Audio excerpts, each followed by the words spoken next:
Celebrations ఏమైనా ఉంటాయేమో.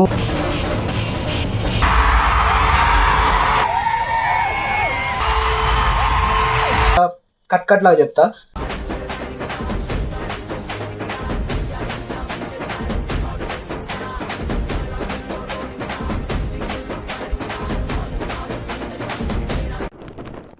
So hi guys, welcome back to our channel just Rakesh. And ఈరోజు video ఏంటంటే ఆల్రెడీ మీరు thumbnail అండ్ టైటిల్లో చూసే ఉంటారు. We're going to watch Narappa sorry Kannappa. And ఇది మనం RTC cross road Sandhya 70mm వెళ్ళబోతున్నాం.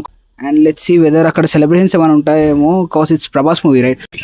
Address చెప్పు, నీది ఒకసారి అడ్రస్ పెట్టు. సో ఉంటే అవి కూడా కవర్ చేసేసాం. అండ్ చూసాం లాస్ట్కి రివ్యూ షార్ట్గా చెప్తా, ఫెయిర్ రివ్యూ నాకేమనిపిస్తుందో చెప్తా. Okay let's go. సో మేమైతే స్టార్ట్ అయిపోయినాం. టైం వచ్చి మార్నింగ్ 6:20 అవుతుంది. ఇప్పుడే చిన్న వర్షం పడేది, అంతా చల్లగా ఉంది. సో అక్కడికి వెళ్ళే వరకు పెద్దగా వర్షాలు పడకపోతే టైంకి వెళ్ళిపోవచ్చు. సో ఫైనలీ థియేటర్ దగ్గరికి అయితే వచ్చేసాం. కానీ ఇక్కడ వచ్చాక చూస్తే ఏం లేదు, డొల్లా అంతా సైలెంట్గానే ఉంది. బ్యాండ్ అన్న మినిమం బ్యాండ్ అయితే ఎక్స్పెక్ట్ చేసాం. సో వన్స్ ఇదే క్లిప్కి నేను ఒకసారి బ్యాండ్ మ్యూజిక్ యాడ్ చేస్తా, ఒకసారి ఎలా ఉంటుంది చూడండి. ఆ వైబే వేరు బ్రో.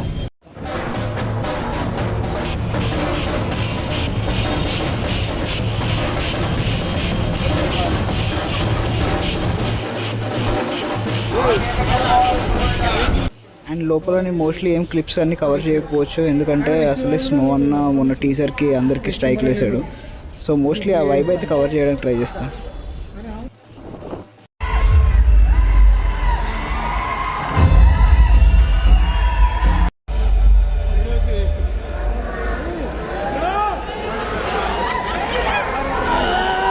ఏ 3 టికెట్లు బుక్ చేసాం, కూడా రాలేదు. ఇది వీడియో ఇంటర్వెల్ అవుతుంది. ఒకవేళ ప్రభాస్ లేడని తెలిస్తే మేము వెళ్ళిపోతుండే. ఎందుకు దేశానికి వచ్చారని చెప్పి నేను అడుగుతున్నాను. 2 seconds later. అండ్ ఇక్కడ ఒక ఫన్ ఇన్సిడెంట్ జరిగింది. మూవీలో ఎలివేషన్స్ ఇచ్చారు, కొన్ని ఎలివేషన్స్ ఇచ్చి ఒక క్యారెక్టర్ ఇంట్రడక్షన్ సీన్ ఉండేది. అది ప్రభాస్ అనుకుని అందరు జయ అని లేసారు, కానీ చూస్తే అది ప్రభాస్ కాదు.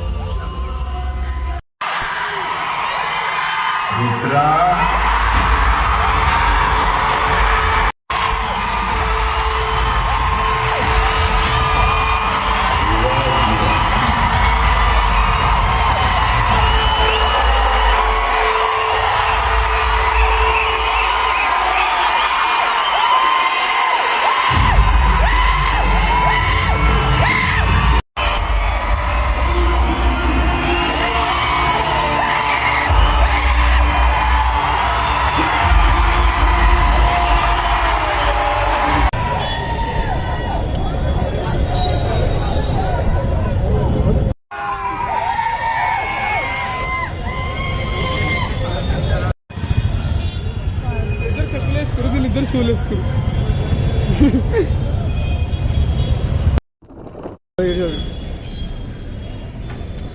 పార్కింగ్ ఇండియన్ షుగర్ 20 రూపాయలు సేవ్ రా.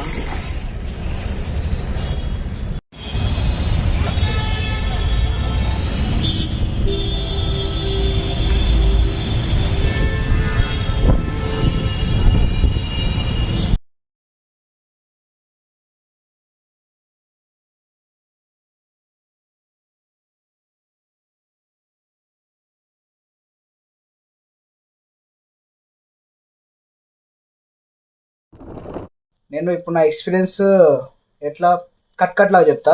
లైక్ ఏమైంది స్టెప్ బై స్టెప్ చెప్తూ ఉంటా.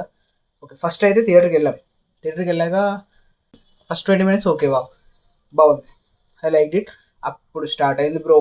నిజంగా నేను ఇవన్నీ చూడలే, ఈ లైగర్ ఇవేం చూడలేదు. సో నాకు అంత రొట్ట ఎట్లుంటుందో తెలియదు కంటెంట్. నేను లిటరలీ ఫస్ట్ హాఫ్లో ఫస్ట్ 20 minutes తీసేసాక ఇంటర్వెల్ వరకు పిచ్చి లేసింది బ్రో. ఎంత వీక్ ఉంటుంది అంటే నీకు ఇప్పుడు నువ్వు నార్మల్గా సీన్స్ పడితే సీన్ బిల్డ్ అవ్వకుండా వెళ్ళి ఏదైనా గ్రాఫిక్లో లేస్తుంది, అది అట్లా కాదు. మొత్తం వరస్ట్ కేసు ఇట్లా వెళ్ళిపోతుంది, డౌన్ వెళ్ళిపోతుంది. అండ్ నీకు ఎక్కడ అంటే ప్రీ ఇంటర్వెల్ అప్పుడు కొంచెం బాగుంటుంది, ఎందుకంటే అక్కడ మనకు మోహన్ లాల్ ఇంట్రడక్షన్ జరుగుద్ది. అక్కడ కొంచెం బాగుంటుంది, కొంచెం ఇంట్రెస్టింగ్ ఉంటుంది. అందరం మాగం అవుతుంటే అప్పుడు మోహన్ లాల్ ఇంట్రడక్షన్ ఉంటే కొంచెం బాగుంటుంది అది. అండ్ ఫస్ట్ హాఫ్లో ఏమైనా చూడడానికి ఏమైనా ఉందా అంటే యాక్ట్రెస్. ఓకే, నెక్స్ట్ ఫస్ట్ హాఫ్లో గొప్పగా సాంగ్స్ కూడా ఏం ఉండదు ఆల్బమ్ యాక్చువల్లీ. అండ్ ఇవి బ్రహ్మానందం గారిని అయితే మంచిగా వాడాల్సింది, బట్ ఎందుకు అలా చేశారో నాకు తెలియదు. 2 seconds later. అప్పుడు ఇంటర్వెల్ వచ్చింది, ఏదో ఒకటి అయిపోయింది, ఫస్ట్ హాఫ్ అయిపోయింది, అమ్మయ్య ఇంటర్వెల్ నుంచి ఇక ప్రభాస్ ఎంట్రీ అది ఇది అన్నారు. ఇంటర్వెల్ అయిపోయింది, అప్పుడు స్టార్ట్ అయిపోయింది అగైన్ స్టిల్ 20 minutes ప్రభాస్ రాడు, 20 minutes మళ్ళీ అదే రోతా. అండ్ ఫైనలీ అప్పుడు వస్తాడు మన హాయ్ డార్లింగ్స్ వాయో అనుకుంటూ వచ్చేస్తాడు మన ప్రభాస్.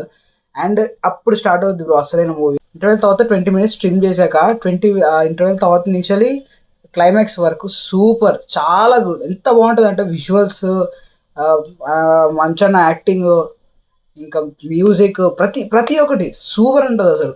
అండ్ మోర్ ఓవర్ ఈ ప్రభాస్ సీన్స్ మీరు అనొచ్చు సెకండ్ హాఫ్లో ప్రభాస్ ఉంటాడు ఆబ్వియస్లీ బాగుంటుంది అని, కానీ అలా కాదు. ప్రభాస్ సెకండ్ హాఫ్లో ఒక 20-25 minutes అయిపోయాక కూడా ఇంకా హాఫ్ అన్ అవర్ మూవీ ఉంటుంది, హాఫ్ అన్ అవర్ సూపర్ ఉంటుంది. లైక్ అండ్ ఏం చెప్తారంటే శ్రీకాళహస్తి గురించి and Bhakta Kannappa main core మూవీకి అక్కడ ఎంటర్ అవుతారు. సూపర్, ఎంత బాగా చూపించాడంటే అక్కడే మనకి డైరెక్టర్ ఎక్స్పీరియన్స్, ఈ తెనాలి రామకృష్ణ మహాభారతం ఇవన్నీ తీసారు ఓహో అనుకోవడం కాకుండా అక్కడ చూపిస్తారు, మనకు తెలిసిపోదు అక్కడ, అంత బాగుంటుంది అది. లాస్ట్ 40 minutes అయితే చాలా బాగుంటుంది. 40 ఏంటి లాస్ట్ ఆ 20 minutes ఇస్తే సెకండ్ హాఫ్ అంతా సూపర్. అండ్ సెకండ్ హాఫ్ని ఒక పాట వస్తుంది మీ అందరూ తెలుసు కదా, సాంబ శివ శంకర అని ఒక సాంగ్ వస్తుంది కదా, సూపర్ బ్రిలియంట్, ఎంత బాగుంటుంది అంటే కొరియోగ్రఫీ అయినా విజువల్స్ అయినా అన్నీ బాగుంటాయి. అండ్ క్లైమాక్స్ అయితే సూపర్ ఉంటుంది క్లైమాక్స్. అసలు నేను నమ్మాలి, అసలు నాకు భక్త కన్నప్ప స్టోరీ తెలియదు యాక్చువల్లీ, సో నేను చూస్తే చాలా బాగా అనిపించింది. అండ్ ఫైనల్గా ఏం చెప్పాలనుకుంటున్నా అంటే ఫస్ట్ హాఫ్ అంతా రాడ్, ప్రీ ఇంటర్వెల్ కొంచెం బాగుంటుంది, అండ్ ఇంటర్వెల్లో 20 minutes ట్రిమ్ చేస్తే సెకండ్ హాఫ్లో 20 minutes ట్రిమ్ చేసేస్తే మిగిలిన మూవీ అంతా సూపర్ ఉంటుంది. సెకండ్ హాఫ్ నాకు చాలా నచ్చింది నిజంగా, దట్స్ ఇట్. సో ఇంకా మీ ఇష్టం, చూడాలనుకుంటే చూసేయండి. So anyway like share and subscribe, and ఇంకొక వీడియోతో మళ్ళీ కలుసుకుందాం. Okay bye.